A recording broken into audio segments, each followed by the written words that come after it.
What's up guys, Pay3 for Honeyo. Today I have a deck profile on my Rabbit House build that I've been playing around and tweaking with for the past couple of months. But now I have a build that I'm pretty satisfied with that I can show you guys. So yeah, let's just get started.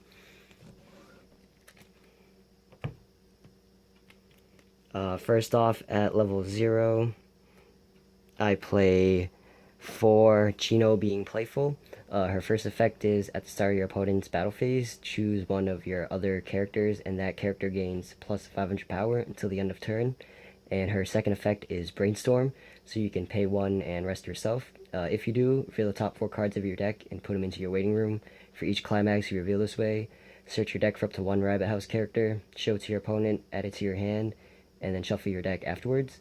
So she's a plusing search Brainstorm that only rests herself as well, so she gives you more milling options if you need it. And her first effect can trip up your opponent a little bit on their power before they go to clear their attacks, since it is at the start of their battle phase. So yeah, just play 4 of her just so I can see her as consistently as possible.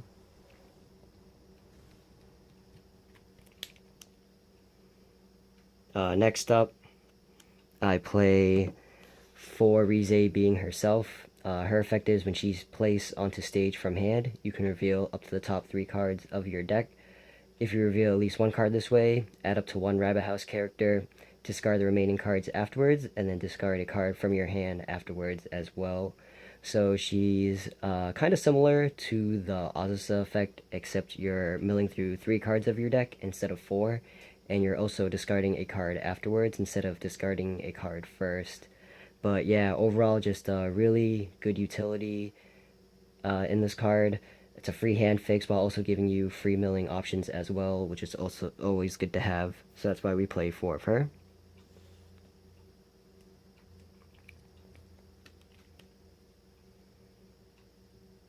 Next up, I play 4 Rabbit Ear Parka Kokua.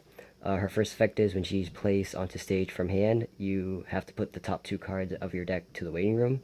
If there's a climax amongst those cards, she gains plus 3,000 power for the turn. And her second effect is when she becomes reversed, if her battle opponent is level 0 or lower, you may reverse that character as well. So she is the other level 0 attacker I decided to play. Her first effect is pretty good throughout the entire course of the game. Early game, she gets you closer towards your first refresh, and throughout the later parts of the game, she is a free mill too, which is always good to have. And even if she does hit a climax, there's really no downside since she'll end up gaining power out of it. So she'll probably kill whatever level 0 was in front of her. And then on your opponent's next turn, they have to deal with her. So she's kind of like a 2 for 1 in that scenario.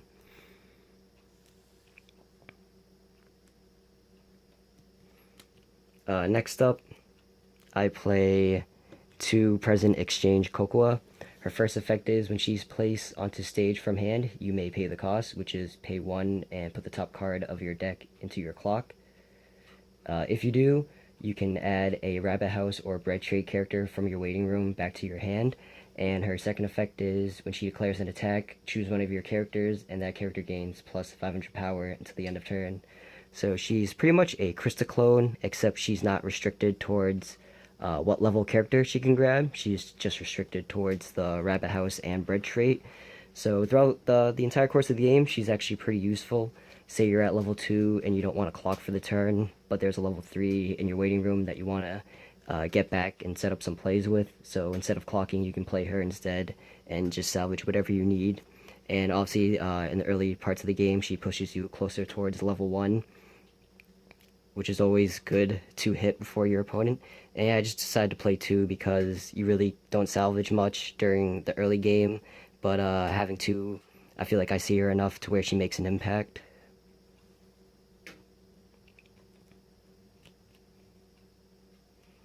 Next up, I play 2 Rize in a wood-framed town.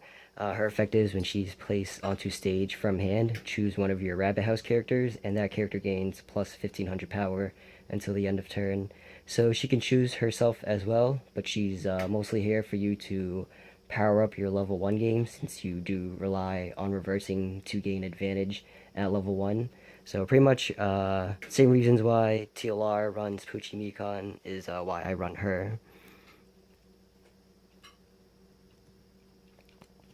And lastly, at level 0, I play 2 Dignified Rize. She's a global 500 for all of your other Rabbit House characters, and she also has a second effect, which is you can pay 1 to choose a level 0 or lower character on your opponent's center stage and send it to the waiting room.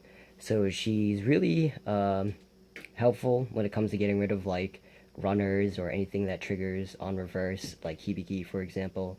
So yeah, this card's pretty underrated, and I actually really like it a lot. And that's it for level 0. I believe that's 18 level 0s.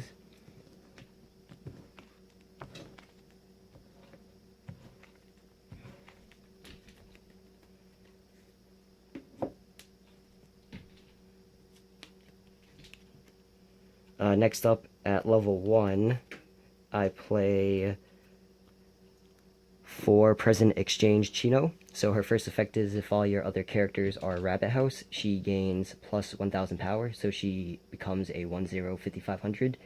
And her second effect is when her battle opponent becomes reversed and you have the gate in your climax zone, you can search your deck for 1 Rabbit House character, show it to your opponent, add it to your hand, and then shuffle your deck afterwards. So she is pretty much an exact clone of Mikon, except that she doesn't hit as high as numbers as Mikon, since we don't have the luxury of the 1/1 Yami assist like Tulavu does. But overall, really solid, costless level 1 on reverse plussing engine, and really consistent as well since she does combo with the gate.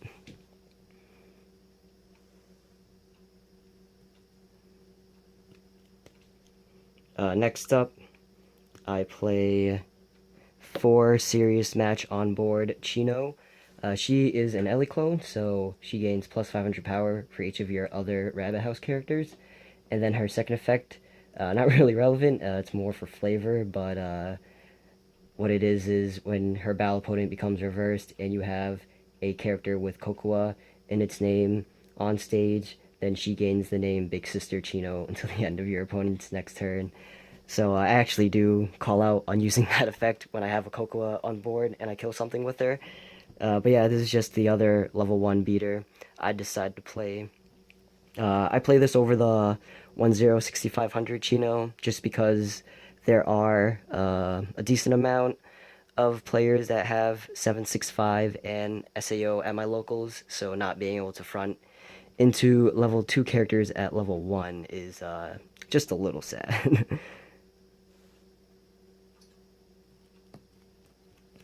Next up, I play 2 Very Drunk Kokua. Her effect is when she's placed onto stage from hand, you can discard a climax to add a character from your waiting room back to your hand. And her second effect is when she becomes reversed, if her battle opponent is level 1 or lower, you may reverse that character as well.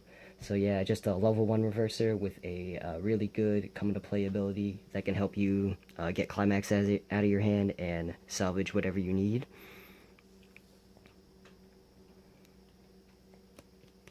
And lastly, for level 1, I play 2 Going Together Kokua. So she is a 1k backup, but she also has an additional effect. So when you use this backup, you can pay the cost, which is 1, and put a character from your stage into the waiting room. If you do, choose one of your opponent's character whose level is higher than their current level, send it to the waiting room, and then your opponent chooses a level 0 and puts it onto the stage where the other character was. So she's anti-change and a sack backup. I mostly use her for the sack ability since my opponents are usually pretty wary around playing around the anti-change. But yeah, just overall really solid sack counter. Probably one of the best ones Bushiroad has printed recently, in my opinion. First one probably being the best, which is Dragon Strike from Index, since that card is very good. But yeah, just to pay 1 to sack off one of your characters is a really good ability to have. I play 2 just because there is a lot of on reverse effects at level 1 where I play, so having 2 helps me see her enough to where I can deny them some advantage. And that's it for level 1, I believe. That is 12 level 1s.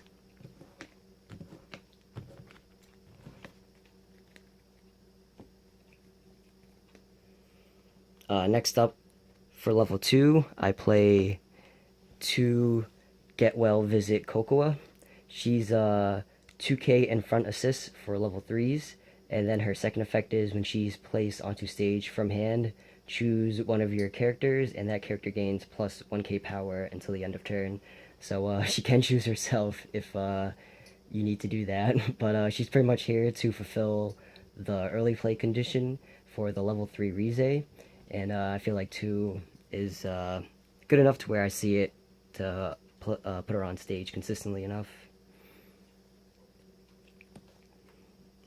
Next up, I play 1 Guardian of Roses and Explosives Rize. So she's a 2500 backup, but when you use this backup, you reveal the top card of your deck. If that card is a Rabbit House character, you add it to your hand and then discard a card afterwards. So she's a Leaf counter. Really good counter. Mitigate some damage by taking a card off the top of your deck, hopefully getting you closer towards the next cancel.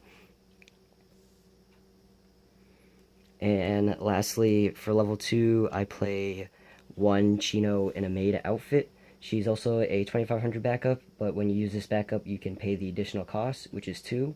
If you do, shuffle your waiting room and your deck. So pretty much a free refresh counter. She's pretty much here just to help you out of those situations where, like, say you triggered a bunch of climaxes and you're close to being out. She pretty much ends up being a reset button for you, and it's actually pretty helpful. I've had a couple times where this has saved me a lot, so yeah, really good backup. And that's it for level 2. It's 4 level 2s.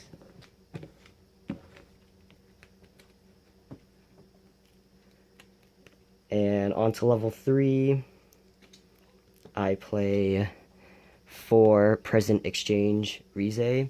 So she has 3 effects. Her first one is if you have the 2-1 Kokoa assist and the Chino Brainstorm on your stage, she gets -1 level in hand, so she ends up being a 2-2-9-5. When she's placed onto stage from your hand, you may put the top card of your clock into your waiting room, so you can heal 1. And her last effect is when she declares an attack, if you have 2 or more other Rabbit House characters, she gains plus 2k power for the end of turn. So yeah, pretty much the early play in the deck at level 2. She's kind of stock hungry, but if you can manage your stock well, you pretty much don't really eating up too much stock, getting 1 or even 2 of these out. And it just gives you another option as well at level 2 to do something. Sometimes I don't even play this card at level 2, and I just go straight into level 3 and go off with the Chino and Kokoa level 3. But yeah, this early play condition is really easy to fulfill. You pretty much fulfill it whenever you need to. You don't have to play it like as soon as you hit level 2. You can play it, throughout the middle of level 2 or something. But yeah, I really like this early play condition.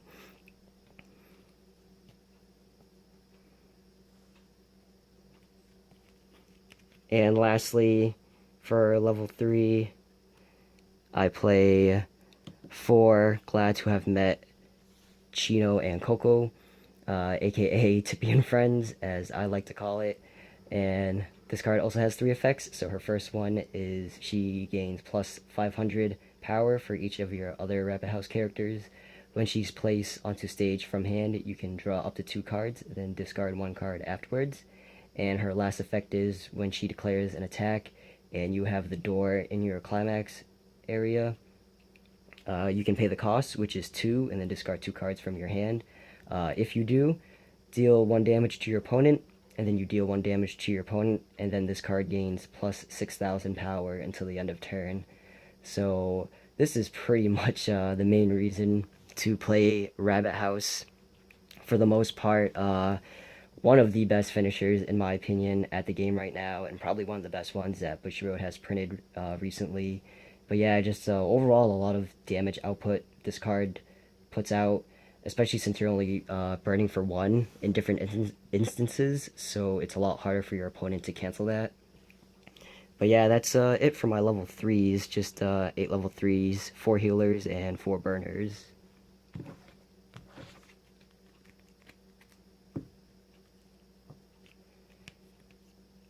And lastly, for the Climax lineup, I play 4 gates since they combo with the 1-0 Mekon Chino.